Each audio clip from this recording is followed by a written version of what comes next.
ঢাকার ভেতরে অবস্থিত মিনি কক্সবাজার। সেখানে গিয়েছিলাম।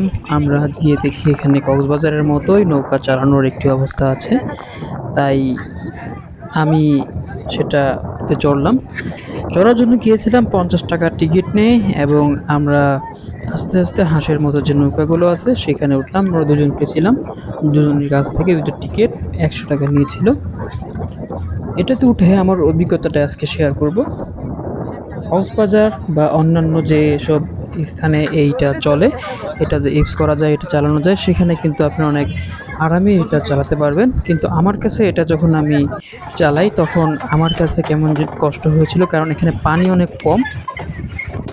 এটাতে হাঁটু পর্যন্ত পানিও নেই, যে কারণে চালাতে কষ্ট হয়। এর চেয়ে মনে হয় রিক্সা চালানোই অনেকটা সহজ।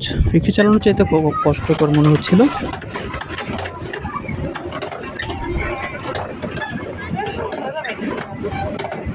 আগে জানলে এটাতে উঠতাম না, তবুও ভালো একটা ফিলিংস পেয়েছি। মনে হচ্ছে যে কক্সবাজারে আছি।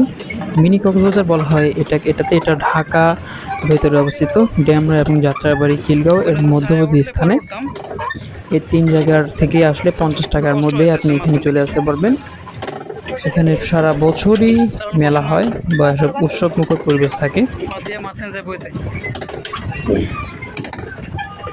পানি অনেক কম, তাই এটাতে চলাটা অনেক কষ্টকর মনে হয়।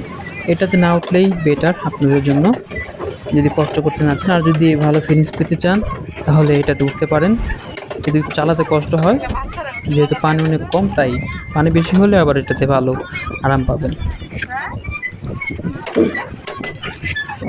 আমার কাছে ভালোই লেগেছিল এটাতে যখন উঠেছিলাম। কিন্তু তখন রোদ ছিল অনেক, রোদের তীব্রতা। আমার মাথার উপর ছাতা ছিল, এই ছাতাতে পুরোটা কুলায় নেই, তাই বেশিক্ষণ রাইড না চালিয়ে চলে আসলাম। তো ভালো থাকবেন। আশা করি আপনারা এখানে যাবেন, অনেক আনন্দময় কিছু সময় পার করতে পারবেন।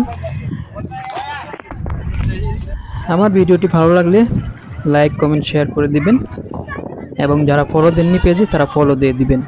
তো ভালো থাকবেন। আজকের মতো এখানে বিদায় নিচ্ছি মিনি কক্সবাজার থেকে। আসসালামু আলাইকুম।